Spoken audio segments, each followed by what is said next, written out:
A primeira coisa que Elias Morgan notou ao retornar à Rua do Porto foi que a casa ainda cheirava a poeira e laranjas.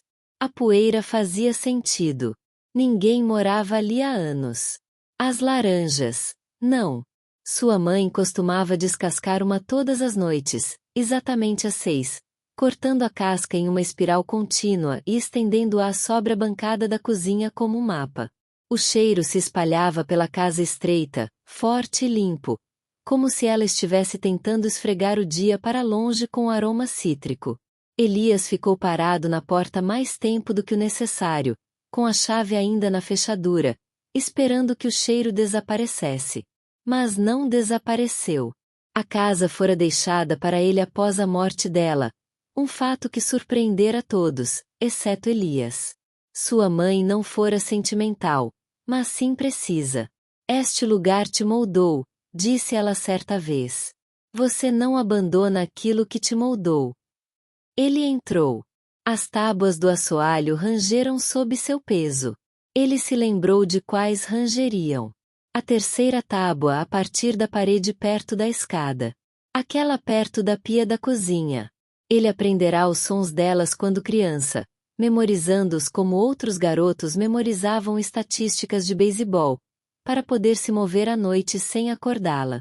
A maioria dos móveis havia desaparecido. Vendidos, doados ou descartados nos anos seguintes à sua partida.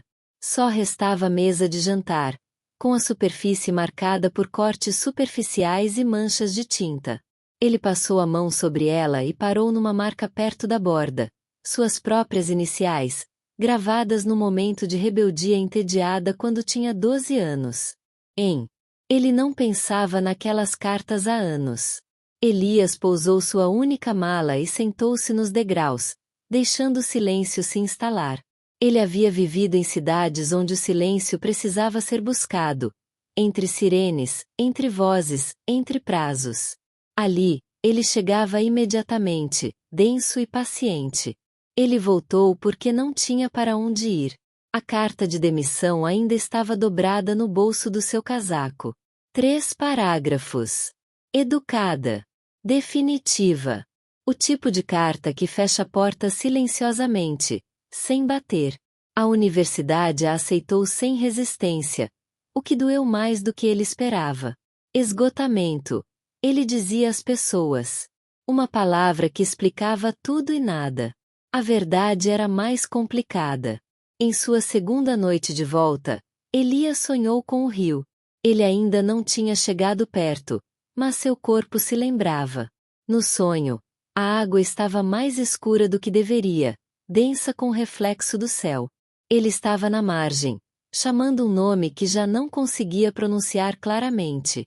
O som ia se dissipando antes de alcançar as árvores. Ele acordou com o coração acelerado e um gosto de ferro na boca. De manhã, ele foi até o rio mesmo assim.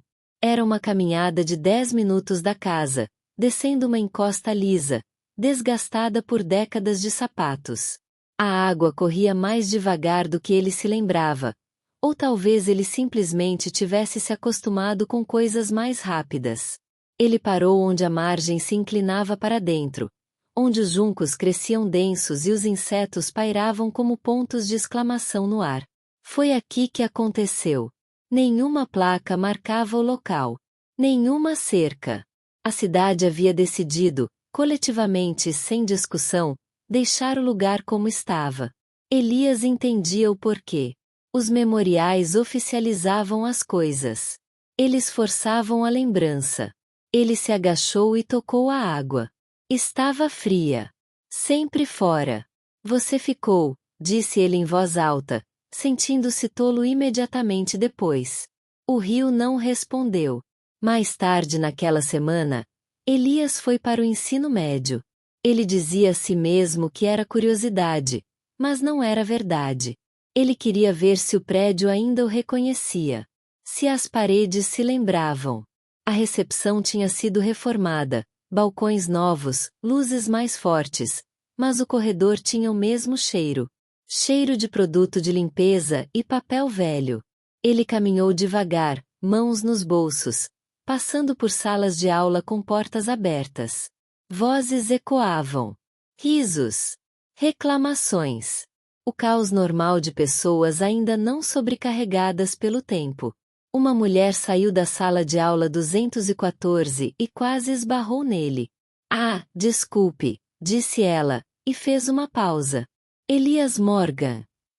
Ele piscou. Sim. Eu imaginei. Sou Ruth Calder, do departamento de inglês. Ela sorriu, cautelosa, mas afetuosa. Você dava aulas particulares aqui, anos atrás. Ele assentiu com a cabeça. Isso mesmo. Soubemos que você voltou, disse ela. Cidade pequena. As notícias se espalham. É claro que sim, pensou ele.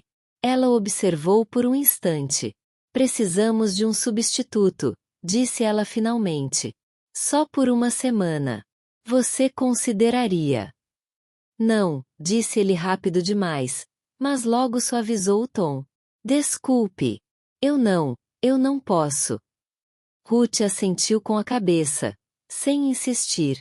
Se você mudar de ideia, disse ela, entregando-lhe um pedaço de papel com seu número de telefone.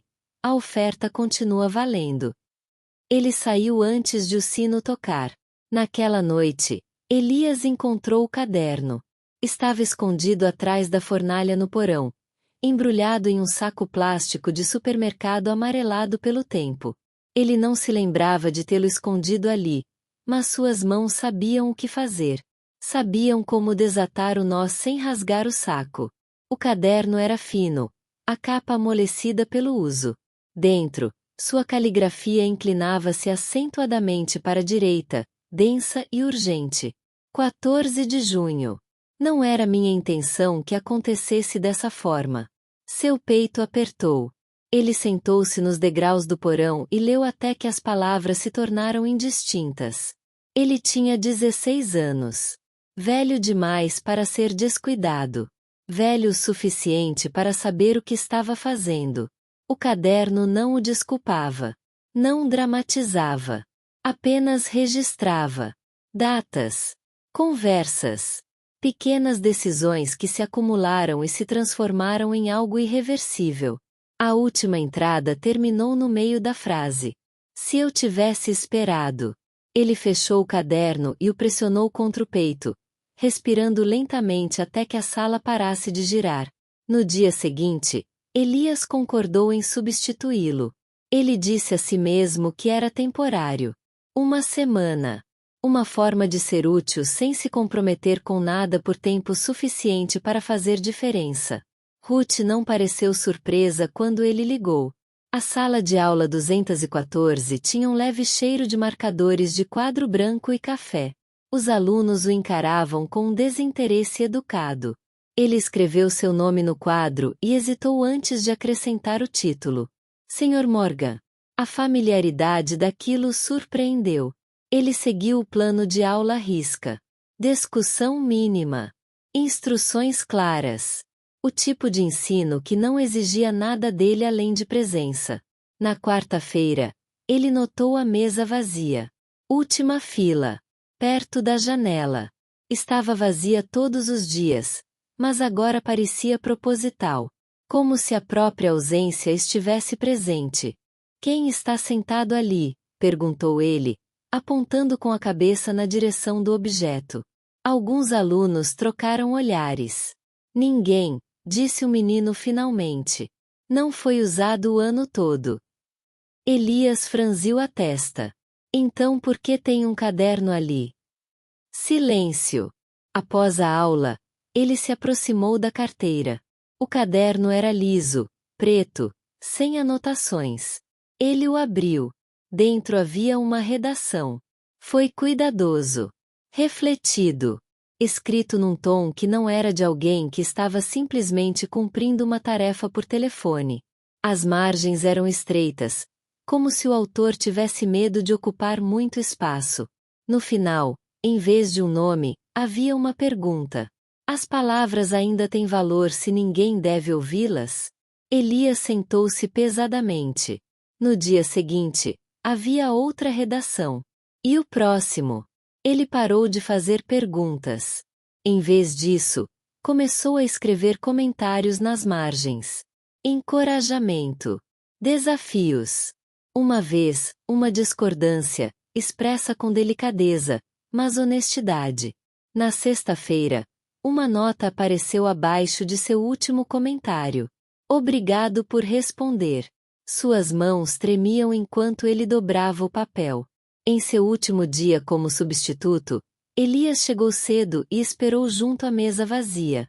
O aluno entrou silenciosamente, pouco antes do sinal tocar. Eles eram menores do que ele esperava. Magros. Vestiam roupas mais antigas. Tinham olhos que se voltavam automaticamente para saídas. Você não existe na lista, disse Elias em voz baixa. O aluno engoliu em seco. Eu sei. Por que você está aqui? Porque eu quero aprender. A simplicidade daquilo doía. Eles conversaram. Com cuidado. Limites bem definidos. A estudante, Mara, morava com uma tia que não acreditava na escola. Mesmo assim, ela veio. Se escondeu. Aprendeu o que pôde. Elias escutou. Quando o sinal tocou, ele tomou uma decisão. Não foi heróico. Não foi barulhento. Foi preciso. Ele acompanhou Mara até o escritório e contou a verdade. Toda ela. Havia formulários. Ligações. Resistência. Mas também havia Ruth, ao lado dele, inflexível. Semanas depois, Elias estava novamente à beira do rio. Dessa vez, ele não falou.